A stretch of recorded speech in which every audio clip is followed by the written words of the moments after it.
Assalamualaikum warahmatullahi wabarakatuh. Perkenalkan, nama saya Muhammad Fatih Rizky. Nama saya Jaki Waldan Falah.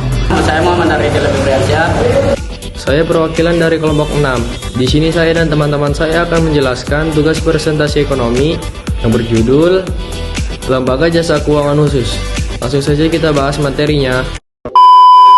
Lembaga Jasa Keuangan atau LJK khusus adalah lembaga yang didirikan untuk melaksanakan tugas dan fungsi yang bersifat khusus. Biasanya berkaitan dengan program pemerintah atau pembiayaan sektor tertentu yang tidak terlayani sepenuhnya oleh bank komersial. Pengertian Lembaga Jasa Keuangan Khusus. Lembaga Jasa Keuangan atau LJK khusus adalah lembaga yang didirikan oleh pemerintah untuk melaksanakan tugas, fungsi, dan peran spesifik yang tidak sepenuhnya dijalankan oleh bank umum atau lembaga keuangan komersial lainnya. Lembaga-lembaga ini biasanya memiliki misi pembangunan ekonomi nasional dan dapat landasan hukum khusus melalui undang-undang atau peraturan pemerintah. B. Jenis-jenis lembaga jasa keuangan khusus. Berdasarkan pengelompokan resmi di bawah pengawasan Otoritas Jasa Keuangan atau OJK, jenis-jenis lembaga jasa keuangan atau LJK khusus dibagi menjadi beberapa kategori utama sesuai dengan bidang spesialisisnya. Satu, Lembaga Pembiayaan Ekspor Nasional atau disebut juga LPEI, sering disebut sebagai Indonesia Exim Bank. Tujuannya mendukung kebijakan ekspor nasional, fungsinya memberikan pembiayaan, pinjaman, dan asuransi bagi eksportir Indonesia agar produk lokal kompetitif di pasar global. 2. Perusahaan Pegadaian. Perusahaan pegadaian adalah lembaga keuangan non-bank yang memberikan pinjaman dana kepada masyarakat dengan jaminan barang bergerak, atau disebut juga gadai. Di Indonesia, industri ini diawasi ketat oleh OJK untuk memastikan keamanan barang jaminan nasabah. A. Definisi gadai dan uang pinjaman. Definisi gadai. Secara hukum, pasal 1150 KUH Perdata, gadai adalah suatu hak yang diperoleh seseorang yang berpiutang atas suatu barang bergerak yang diserahkan kepadanya oleh orang yang berutang sebagai jaminan atas utangnya. A. Definisi gadai dan uang pinjaman. Definisi uang pinjaman. Uang pinjaman dalam konteks pegadaian sering disebut dana marhun. Adalah sejumlah dana yang diberikan oleh perusahaan pegadaian kepada nasabah berdasarkan nilai taksir barang jaminan.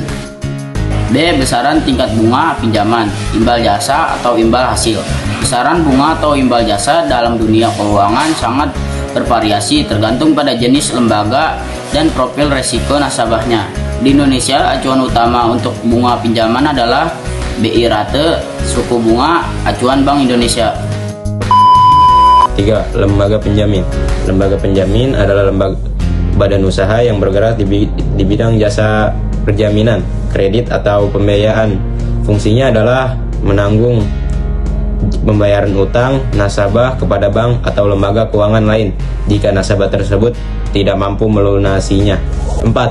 Perusahaan pembiayaan sekunder perumahan adalah lembaga keuangan yang khusus untuk menyalurkan dana jangka panjang dari pasar modal ke sektor perumahan di Indonesia. Perusahaan ini dijalankan oleh PT Multigria Finansial atau PT SMP.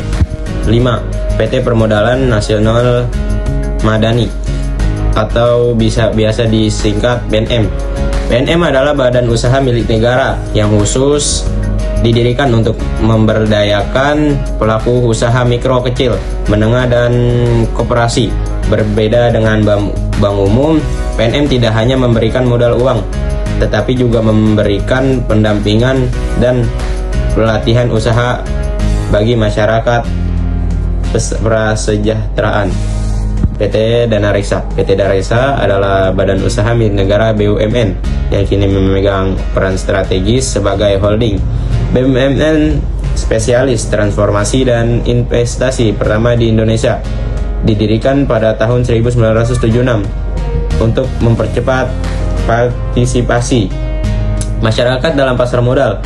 Dana Reksa telah berevolusi menjadi perusahaan induk yang mengelola beragam BUMN lintas sektor. Cukup sekian presentasi dari kelompok kami. Selebihnya kami mohon maaf. Wassalamualaikum warahmatullahi wabarakatuh.